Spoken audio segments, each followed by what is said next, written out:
Hello everyone, I am Snehil and I welcome you all on this platform UGC Net अड्डा 24/7। जैसे कि आपने thumbnail में देख ही लिया होगा कि ये वीडियो किसके बारे में होना है, best way to revise complete syllabus. अब आपके एग्जाम में बहुत ही चंद दिन बचे हैं, तो बहुत ज़रूरी है कि आप बहुत सारी गलतियां ना करें जो बाकी लोग करने वाले हैं। तो बहुत कम दिन बचे हैं, जैसे कि अगर आप मान रहे हो कि आपका एग्जाम 6 को है, तो आज क्या हो गई 1 तारीख, तो आपके पास 5 दिन है मैक्सिमम रिवीजन के लिए। और जिनके पेपर आगे हैं 7, 8, 9, उनके पास थोड़े से और एक्स्ट्रा दिन है। तो बहुत सारी चीज़ें हैं जो आपको अवॉइड करनी है, ठीक है। बहुत बेसिक से पॉइंट है, शायद आप खुद भी इनको सोच पाओ, लेकिन अभी आप सब इतना पैनिक कर रहे हो ना कि आपके मन में शायद ये पॉइंट्स नहीं आ रहे होंगे और शायद आप गलती कर बैठो। तो बहुत कम समय में आपको ये छोटी छोटी चीज़ें बताऊंगी, जल्दी से उन्हें नोट डाउन कर लो कि वो चीज़ें क्या हैं।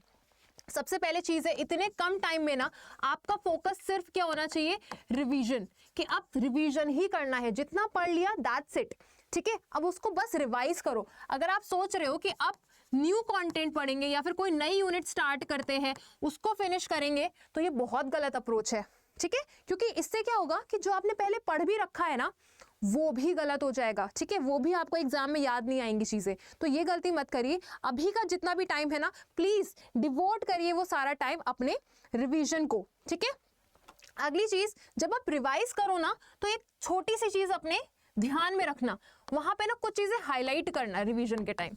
वो हाईलाइट कौन सा पॉइंट होगा, हाईलाइट होगा वो पॉइंट जो मेमोरी बेस्ड पार्ट होता है, ठीक है। जैसे आपका सब्जेक्ट कुछ भी हो, उसमें कुछ ना कुछ मेमोरी बेस्ड पार्ट तो होता ही है, ठीक है। मेमोरी बेस्ड पार्ट जैसे कि आप बोल सकते हो फुल फॉर्म्स होते हैं, ठीक है, फुल फॉर्म्स हो गए, या फिर आप बोलो फॉर्मूलाज होते हैं, ठीक है। कुछ स्टेजेस के नाम होते हैं, कुछ ईयर्स होते हैं, या फिर ऑथर्स होते हैं, या फिर कंट्रीब्यूटर्स होते हैं, ये किसने दिया वो किसने दिया। तो ये कुछ याद करने वाली चीजें हैं, तो आप जरूर रिवाइज करते टाइम हाईलाइट कर लो। इनको आप क्या करोगे, एग्जाम से 1 रात पहले देख कर जाओगे, क्योंकि इसका सिर्फ इतना गोल होगा कि सुबह जब आप एग्जाम दे रहे होगे ना, उतने टाइम के लिए बस ये सारे पॉइंटर्स आपके दिमाग में रहे कि अगर क्वेश्चन कुछ ऐसा आता है कि ये किस ईयर में दिया, वो किस ईयर में दिया, तो थोड़े थोड़े उस मेमोरी के ट्रेसेस आपके माइंड में रहे और आप एक एजुकेटिव गेस लगा पाओ। मैं ये नहीं कह रही बिल्कुल एग्जैक्टली याद हो, लेकिन रात को आपने देखा होगा ना, तो सुबह तक हल्का हल्का सा झलक रह जाएगी।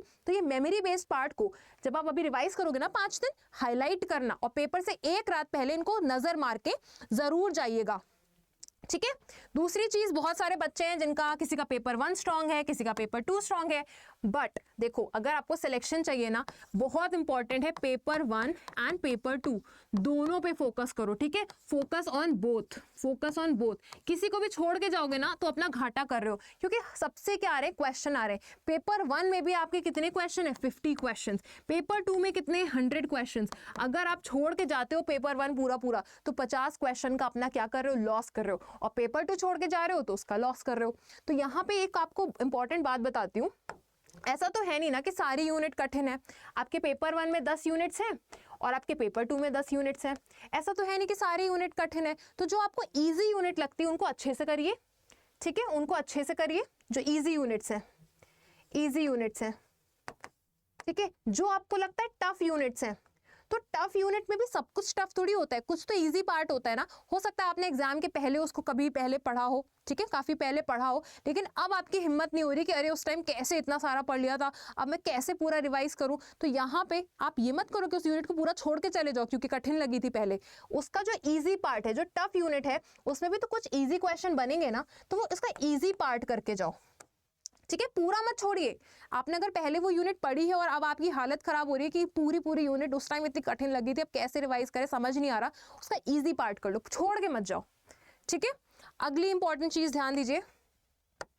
अगली इंपॉर्टेंट चीज क्या है, अगली इंपॉर्टेंट चीज है कि आप ये मत सोचो कि कोई यूनिट को पूरा छोड़ देंगे। जैसे अगर आपको लगता है कि आपके, मान लीजिए पेपर 2 में 10 यूनिट्स हैं और आप सोच रहे हो इसकी मैं 7 यूनिट्स बहुत ज्यादा अच्छे से करके चला जाऊंगा और 3 यूनिट्स बिल्कुल छोड़ दूंगा, तो ये गलत अप्रोच है। क्योंकि आपको पता है हर यूनिट से approximately same number of questions आते हैं, वेटेज लगभग बराबर होता है। तो आपको ये 7 बहुत अच्छी लगती हैं, मान लीजिए, इनको करिए अच्छे से, लेकिन इन 3 यूनिट को मत छोड़ के जाओ पूरी तरह से। बोल तो रही हूँ, अगर आपने पहले से इनको पढ़ा हुआ है तो उसका ईजी पार्ट कर लो, क्योंकि इससे भी अगर आप देखो 10 क्वेश्चन ईच आएंगे कि नहीं आएंगे। अगर आप मान लीजिए 30 क्वेश्चन को आप खतरे में डाल रहे हो। अगर आपने इसका इजी पार्ट कर लिया, क्या पता इसमें से 10 क्वेश्चन आपके पेपर में ठीक हो जाए। और 10 क्वेश्चन बहुत होते हैं, आपकी जो रैंक है, आपके सिलेक्शन के चांसेस है बहुत ज्यादा फ्लक्चुएट करा देगा। इतने होते हैं 10 क्वेश्चंस, ठीक है।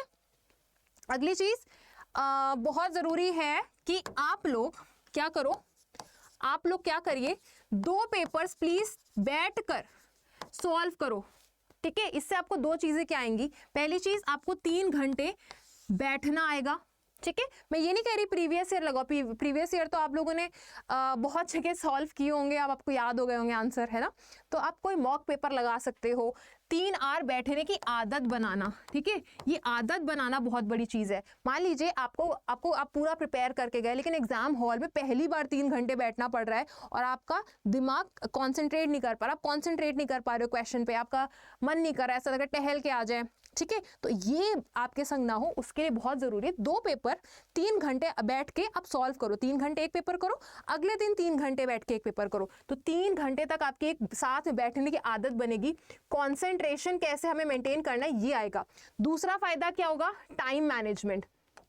टाइम मैनेजमेंट, अब क्या होता है काफी बार बच्चों के पेपर छूट जाते हैं। वो इसलिए छूट जाते हैं क्योंकि वो सोचते हैं पेपर 1 में हमें इतना टाइम दे देंगे, पेपर 2 में इतना टाइम दे देंगे, बट ये तो आपने बस प्रिडिक्ट कर लिया कि इतने इतने में हो जाएगा। तो एक बार करके देखो ना आप कि एक पेपर को, ये जो आपका पेपर 1 पेपर 2 है, उसको एक्चुअली सॉल्व करने बैठते हैं तो कितना टाइम लगता है। मान लीजिए आपने यहाँ सॉल्व किया, आप तो सोच रहे थे पेपर 1 में तो बस 50 क्वेश्चन आते हैं तो उसको 1 घंटा दे देते हैं, और पेपर 2 में 100 आते हैं तो उसको 2 घंटे दे देते हैं। बट आप रियलिटी में सॉल्व करोगे तो जनरली क्या होता है, पेपर 1 में कैलकुलेशन पार्ट होता है, आपका DI आता है ना, रीजनिंग वगैरह आती है, तो उसमें टाइम चला जाता है, 1 घंटा कम पड़ जाता है काफी लोगों को। तो ये आपको कैसे पता चलेगा, ये ट्राई करने का टाइम एग्जाम हॉल थोड़ी है, वो पहले से ट्राई करके जाइए ना ये चीजें, कि ये मिस्टेक्स आपसे ना हो। तो ये आप एक काम कर सकते हो, ठीक है। सो उम्मीद करते हो ये छोटे छोटे पॉइंट्स आपको बहुत ज्यादा हेल्प करेंगे। रिवीजन करो, अभी कुछ नया मत पढ़ो, अदरवाइज जो आता है ना वैसे क्वेश्चन भी आप ठीक नहीं कर पाओगे। अगली चीज क्या है, जो मेमोरी बेस्ड पार्ट है ना, अपने नोट्स में हाईलाइट कर लो। पेपर से पहले इनको जरूर देख के जाना, पूरा रिवाइज करने मत बैठना फिर से, मेमोरी बेस्ड वाला पार्ट आप रिवाइज करना, क्योंकि अंडरस्टैंडिंग वाला जो एक बार अंडरस्टैंडिंग बन गई आपकी, बन गई है। देन पेपर 1 पेपर 2 दोनों इंपॉर्टेंट है, किसी को भी छोड़ के मत जाना, कोई यूनिट पूरी मत छोड़ो, उसका जो ईजी पार्ट है वो उतना कर लो, ठीक है, क्योंकि सबका इक्वल वेटेज है। अगली बात की हाँ, 3 घंटे एक साथ बैठने की अपनी आदत बनाइए, ठीक है, वो आपको बहुत ज़्यादा एग्जाम टाइम में हेल्प करेगी। सो उम्मीद करती हूँ आपको ये जो मैंने आपको छोटी छोटी बातें बताई हैं शायद आप खुद भी सोच सकते थे, लेकिन अभी आपके पेपर का टाइम है ना, तो आप डर रहे होगे, तो शायद आपके मन में ये चीज़ें ना आए, आप इतनी अच्छी प्लानिंग ना कर पाओ। इसलिए जो मेरे जहन में आई चीज़ें मैंने आपको बता दी। उम्मीद करती हूँ आपको ये सारी चीज़ें फ़ायदा करेंगी। और किसी भी टाइप की आपको हेल्प चाहिए तो प्लीज़ कॉमेंट सेक्शन में बताइए। कोई भी डाउट है, आपके डाउट के बेसिस पे ही मैं आपके लिए अगला वीडियो लेके आती हूँ, क्योंकि मेन पर्पस है कि आपकी नीड को केटर किया जाए, ठीक है।